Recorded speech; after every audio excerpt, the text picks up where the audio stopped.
Hi hello ನಮಸ್ಕಾರ ಸ್ನೇಹಿತರೆ, welcome back to my YouTube channel. ಸ್ನೇಹಿತರೆ, ರೈಲ್ವೆ ಇಲಾಖೆಯಲ್ಲಿ ಕೆಲವೊಂದು ಏನಪ್ಪಾ ಅಂತಂದ್ರೆ ಕೆಲವೊಂದು ಹುದ್ದೆಗಳಿಗೆ ಅರ್ಜಿಯನ್ನ ಓಪನ್ ಮಾಡಿದ್ದಾರೆ. ಅಂತಂದ್ರೆ ನೀವು ಇಲ್ಲಿ ನೋಡ್ಬೋದು, ಡೀಟೇಲ್ ಆಗಿ ನೋಟಿಫಿಕೇಶನ್ ಅನ್ನ ಕೊಟ್ಟಿದ್ದಾರೆ. ಸೊ ಆ ಒಂದು ಅರ್ಜಿಗಳನ್ನ ಅಂತಂದ್ರೆ ಟೆಕ್ನಿಷಿಯನ್ ಅಂತ ಒಂದು ಹುದ್ದೆಗಳಿಗೆ ಅರ್ಜಿಗಳನ್ನ ಆಹ್ವಾನ ಮಾಡಿದ್ದಾರೆ. ಹಾಗಂತಂದ್ರೆ ಏನೇನೆಲ್ಲ ಒಂದು ಇನ್ಫಾರ್ಮೇಶನ್ ಅಲ್ಲಿ ಕೇಳಿದ್ದಾರೆ, ಅದೇ ರೀತಿ ಯಾವಾಗ ಅಪ್ಲಿಕೇಶನ್ ಸ್ಟಾರ್ಟ್ ಆಗತ್ತೆ, ಯಾವಾಗ ಲಾಸ್ಟ್ ಡೇಟು, ಏಜ್ ಲಿಮಿಟ್ ಏನಿರಬೇಕು, ಅದೇ ರೀತಿ ಎಜುಕೇಶನ್ ಏನಿರಬೇಕು, ಅಪ್ಲಿಕೇಶನ್ ಫೀಸ್ ಎಷ್ಟಿದೆ ಅನ್ನೋದನ್ನ ಕಂಪ್ಲೀಟ್ ಆಗಿ ನಾನು ಈ ವಿಡಿಯೋದಲ್ಲಿ ನಿಮಗೆ ತೋರಿಸ್ಕೊಡ್ತಾ ಇದ್ದೀನಿ. ಸೊ ವಿಡಿಯೋನ ಶುರು ಮಾಡೋಣ. ಅದಕ್ಕೂ ಮುಂಚೆ ಇದೇ ರೀತಿಯ ಹೆಚ್ಚಿನ ಜಾಬ್ ಇನ್ಫಾರ್ಮೇಶನ್ಗೋಸ್ಕರ ನಮ್ಮ ಒಂದು ಚಾನಲ್ ಅನ್ನ ಸಬ್ಸ್ಕ್ರೈಬ್ ಮಾಡ್ಕೋಬಹುದು. ಅದೇ ರೀತಿ ನಮ್ಮ ಟೆಲಿಗ್ರಾಮ್ ಗ್ರೂಪ್ ಕೂಡ ನೀವು ಜಾಯಿನ್ ಆಗ್ಬೋದು. ಲಿಂಕ್ ನಿಮಗೆ ಡಿಸ್ಕ್ರಿಪ್ಷನ್ ಅಲ್ಲಿ ಸಿಗುತ್ತೆ. ಸೊ ವಿಡಿಯೋನ ಶುರು ಮಾಡೋಣ ಬನ್ನಿ. ಸ್ನೇಹಿತರೆ, ಇಲ್ಲಿ ನೋಡ್ಬೋದು, ಗೌರ್ಮೆಂಟ್ ಆಫ್ ಇಂಡಿಯಾ ಕಡೆಯಿಂದ ರೈಲ್ವೆ ರಿಕ್ವೈರ್ಮೆಂಟ್ ಬೋರ್ಡ್ಸ್ ಇಂದ ಏನಪ್ಪಾ ಅಂತಂದ್ರೆ ಒಂದು ನೋಟಿಫಿಕೇಶನ್ ಬಂದಿದೆ ನಿಮಗೆ. ಸೊ ಇಲ್ಲಿ ರಿಕ್ವೈರ್ಮೆಂಟ್ ಆಫ್ ಟೆಕ್ನಿಷಿಯನ್ ಅಂದ್ರೆ ಟೆಕ್ನಿಷಿಯನ್ಸ್ ನ ರಿಕ್ವೈರ್ಮೆಂಟ್ ಇಲ್ಲಿ ಕರೆದಿದ್ದಾರೆ. ಸೊ ಇಲ್ಲಿ ನೋಡ್ಬೋದು, ಓಪನಿಂಗ್ ಡೇಟ್, ಅಪ್ಲಿಕೇಶನ್ ಯಾವಾಗಪ್ಪ ಓಪನ್ ಆಗತ್ತಪ್ಪ ಅಂತಂದ್ರೆ ಇಲ್ಲಿ ನೋಡ್ಬೋದು 9/3/2024. ಅದೇ ರೀತಿ ಯಾವಾಗಪ್ಪ ಕ್ಲೋಸ್ ಆಗತ್ತ ಅಂತಂದ್ರೆ 8/4/2024. ಅದೇ ರೀತಿ ಯಾವ್ಯಾವ ಪೋಸ್ಟ್ ಗಳನ್ನ ಕರೆದಿದ್ದಾರೆ ಅಂತಂದ್ರೆ ಟೆಕ್ನಿಷಿಯನ್ ಗ್ರೇಡ್ 1 ಸಿಗ್ನಲ್ ಅಲ್ಲಿ. ಅದೇ ರೀತಿ ಟೋಟಲ್ ವೇಕೆನ್ಸಿ ಎಷ್ಟಿದೆಯಪ್ಪ ಅಂತಂದ್ರೆ ಅದರದ್ದು 1092. ಅದೇ ರೀತಿ ಅವ್ರದ್ದು ಪೇಮೆಂಟ್ ಏನಿದೆ ಅಂತಂದ್ರೆ 29,200 ರುಪೀಸ್ ಇರುತ್ತೆ. ಸೊ ಏಜ್ ಲಿಮಿಟ್ ಏನಿದೆಯಪ್ಪ ಅಂತಂದ್ರೆ 18ರಿಂದ 36 ವರ್ಷಗಳು ಏಜ್ ಲಿಮಿಟ್ ಅನ್ನ ಕೊಟ್ಟಿದ್ದಾರೆ. ಸೊ ಅದು ಡಿವೈಡ್ ಮಾಡಿ ಮತ್ತೆ ಬೇರೆ ಬೇರೆ ಕೊಟ್ಟಿರ್ತಾನೆ, ಅದನ್ನ ನೆಕ್ಸ್ಟ್ ನಾನು ನಿಮಗೆ ಹೇಳ್ತಾ ಹೋಗ್ತೀನಿ. ಸೊ ಟೆಕ್ನಿಷಿಯನ್ ಗ್ರೇಡ್ 3ಗೆ ಏನಪ್ಪಾ ಅಂತಂದ್ರೆ 19,900 ರೂಪಾಯಿ ಪೇಮೆಂಟ್ ಇರುತ್ತೆ. ಅದೇ ರೀತಿ 18ರಿಂದ 33 ವರ್ಷ ಅವರ ಏಜ್ ಲಿಮಿಟ್. ನೆಕ್ಸ್ಟ್ ಎಷ್ಟು ಪೋಸ್ಟ್ ಕರೆದಿದ್ದಾರೆ ಅಂತಂದ್ರೆ 8,052 ಪೋಸ್ಟ್ ಗಳನ್ನ ಕರೆದಿದ್ದಾರೆ. ಸೊ ಇದೇನಪ್ಪಾ ಅಂತಂದ್ರೆ ಝೋನ್ ವೈಸ್ ಕರೆದಿದ್ದಾರೆ. ಅಂದ್ರೆ ರೈಲ್ವೆ ಬರೀ ಬೆಂಗಳೂರು ಅಷ್ಟೇ ಅಲ್ಲ, ಬೇರೆ ಬೇರೆ ಝೋನ್ಗಳಲ್ಲಿ ಅದೇನಪ್ಪಾ ಅಂತಂದ್ರೆ ಕರೆದಿದ್ದಾರೆ, ಸಪರೇಟ್ ಆಗಿ ಇರುತ್ತೆ. ಸೊ ಆಯಾ ಒಂದು ಝೋನ್ಗಳಿಗೆ ಎಷ್ಟೆಷ್ಟು ಅನ್ನೋದನ್ನು ಕೂಡ ಅವರು ಕೊಟ್ಟಿದ್ದಾರೆ. ನಾನು ನಿಮಗೆ ಕಂಪ್ಲೀಟ್ ಡೀಟೇಲ್ ಆಗಿ ಹೇಳ್ತಾ ಹೋಗ್ತೀನಿ.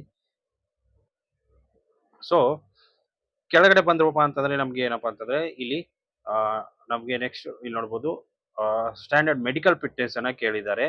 ಸೊ ಮೆಡಿಕಲ್ ಫಿಟ್ನೆಸ್ ಏನ್ ಇರ್ಬೇಕಲ್ಲ, ಒಂದು ಫಿಸಿಕಲ್ ಫಿಟ್ನೆಸ್ ಇರಬೇಕು. ಸೊ ಕಂಪಲ್ಸರಿಯಾಗಿ ಏನಪ್ಪಾ ಅಂತಂದ್ರೆ ವಿಷನ್ ಇರ್ಬೇಕಂತಂದ್ರೆ ನಮ್ಮ ದೃಷ್ಟಿ ಏನಿರ್ಬೇಕಪ್ಪ ಅಂತಂದ್ರೆ 6/9 ವಿತೌಟ್ ಗ್ಲಾಸ್ ಇರ್ಬೇಕಾಗತ್ತೆ. ಸೊ ಈ ತರ ಒಂದು ಫಿಸಿಕಲ್ ಫಿಟ್ನೆಸ್ ಅಂತಂದ್ರೆ ಕೊಟ್ಟಿದ್ದಾನೆ. ಸೊ ಲಿಂಕ್ ನಿಮಗೆ ಡಿಸ್ಕ್ರಿಪ್ಷನ್ ಅಲ್ಲಿ ಸಿಗುತ್ತೆ. ಅದೇ ರೀತಿ ನನ್ನ ವೆಬ್ಸೈಟ್ freejobinfo.co.in ಅಲ್ಲಿ ಕೂಡ ಈ ಒಂದು ನೋಟಿಫಿಕೇಶನ್ ನಿಮಗೆ ಸಿಗತ್ತೆ. ಲಿಂಕ್ ಎಲ್ಲ ಡಿಸ್ಕ್ರಿಪ್ಷನ್ ಅಲ್ಲಿ ಸಿಗುತ್ತೆ. ಹೋಗ್ಬಿಟ್ಟು ಕಂಪ್ಲೀಟ್ ಆಗಿ ಓದಿ ಅಂತ ಹೇಳೋದಕ್ಕೆ ಇಷ್ಟಪಡ್ತೀನಿ. ಸೊ ಇಲ್ಲಿ ನೋಡ್ಬೋದು, ಪೋಸ್ಟ್ಗೆ ಏಜ್ ಲಿಮಿಟ್ ಗಳನ್ನ ಕೊಟ್ಟಿದ್ದಾನೆ. ಇಲ್ಲಿ ನೋಡ್ಬೋದು, ಏಜ್ ಲಿಮಿಟ್ ಏನಪ್ಪಾ ಅಂತಂದ್ರೆ 18ರಿಂದ 33, ಅದೇ ರೀತಿ 18ರಿಂದ 36. ಸೊ ಬೇರೆ ಬೇರೆ ರೀತಿಯಾಗಿ ಇಲ್ಲಿ ಕೊಟ್ಟಿದ್ದಾನೆ. ಸೊ ನೀವು ಅದನ್ನ ನೋಡ್ಬೋದು. ಅದೇ ರೀತಿ ಏಜ್ ರಿಲ್ಯಾಕ್ಸೇಷನ್ ಕೂಡ ಇದೆ. SC/ST ಅವರಿಗೆ 5 ವರ್ಷಗಳ ಒಂದು ಏಜ್ ರಿಲ್ಯಾಕ್ಸೇಷನ್ ಇದೆ. ಅದೇ ರೀತಿ OBC ಅವರಿಗೆ 3 ಇಯರ್ಸ್ ಏಜ್ ರಿಲ್ಯಾಕ್ಸೇಷನ್ಸ್ ಇರುತ್ತೆ. ಅದೇ ರೀತಿ ಅರ್ಜಿ ಶುಲ್ಕ ಇರುತ್ತಂತಂದ್ರೆ ಫಾರ್ ಆಲ್ ಕ್ಯಾಂಡಿಡೇಟ್ 500 ರೂಪಾಯಿ ಇರುತ್ತೆ. ಅದೇ ರೀತಿ SC/ST ex service man, female, transgender, ಅದೇ ರೀತಿ minorities or economically backward classes, so ಇವ್ರಿಗೆಲ್ಲ ಏನಪ್ಪಾ ಅಂತಂದ್ರೆ 250 ರುಪೀಸ್ ಇರುತ್ತೆ. ಸೊ ಈ ಅಮೌಂಟ್ ಏನಪ್ಪಾ ಅಂತಂದ್ರೆ ನೀವು CBT ಅಂತ ಒಂದು ಎಕ್ಸಾಮ್ ಇರುತ್ತಲ್ಲ, ಸೊ ಅದನ್ನ ಅಟೆಂಡ್ ಮಾಡಿ ಆದ ಮೇಲೆ ಇದೇನಪ್ಪಾ ಅಂತಂದ್ರೆ ರಿಫಂಡ್ ಆಗತ್ತೆ ಅಮೌಂಟು.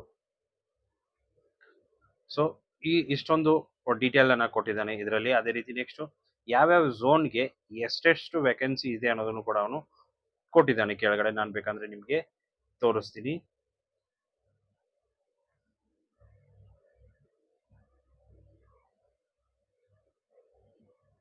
ಸೊ ಇಲ್ಲಿ ಎಜುಕೇಶನ್ ಇನ್ಫಾರ್ಮೇಶನ್ ಅನ್ನ ಕೊಟ್ಟಿದ್ದಾನೆ. ಸೊ ಟೆಕ್ನಿಷಿಯನ್ ಗ್ರೇಡ್ 1 ಸಿಗ್ನಲ್ಗೆ ಏನಪ್ಪಾ ಅಂತಂದ್ರೆ 5 post total. So total post ಅಲ್ಲಿ ನಾವು ಮೇಲ್ಗಡೆ ನೋಡಿದೀವಿ.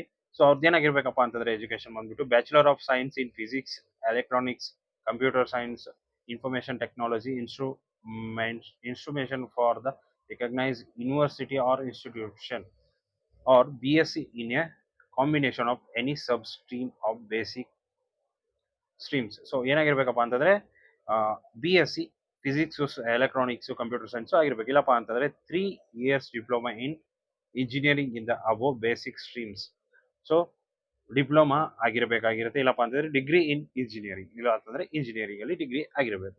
So technician grade 3 black Smith ಅಂತ ಇದೆ. ಸೊ ಅವ್ರಿಗೆ ಏನಪ್ಪಾ ಅಂತಂದ್ರೆ SSLC ITI ಆಗಿರ್ಬೇಕಾಗತ್ತೆ. ಕೆಲವೊಂದು ಟ್ರೇಡ್ ಡೀಟೇಲ್ಸ್ ಅನ್ನ ಕೊಟ್ಟಿದ್ದಾನೆ.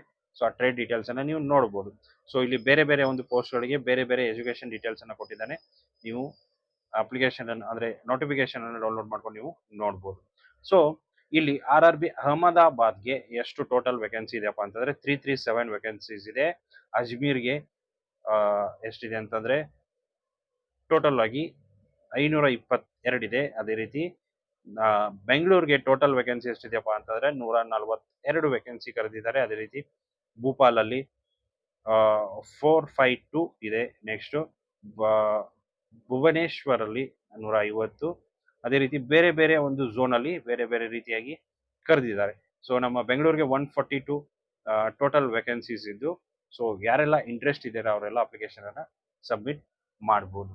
ಸೊ ಒಂದ್ಸರಿ ಅಪ್ಲಿಕೇಶನ್ ಸಬ್ಮಿಟ್ ಮಾಡೋದಕ್ಕೂ ಮುಂಚೆ ಒಂದು ನೋಟಿಫಿಕೇಶನ್ ಕಂಪ್ಲೀಟ್ ಆಗಿ ಓದಿ ಅರ್ಥ ಮಾಡ್ಕೊಳ್ಳಿ. ಸೊ ಅರ್ಥ ಮಾಡ್ಕೊಂಡು ಆದ ಮೇಲೆ ನೀವೇನಪ್ಪ ಅಂದ್ರೆ ನಿಮ್ಮ ಅಪ್ಲಿಕೇಶನ್ ಅನ್ನ ಸಬ್ಮಿಟ್ ಮಾಡೋದಕ್ಕೆ ನಿಮಗೆ ಈಸಿ ಆಗುತ್ತೆ ಅಂತ ಹೇಳೋದಕ್ಕೆ ಇಷ್ಟಪಡ್ತೀವಿ.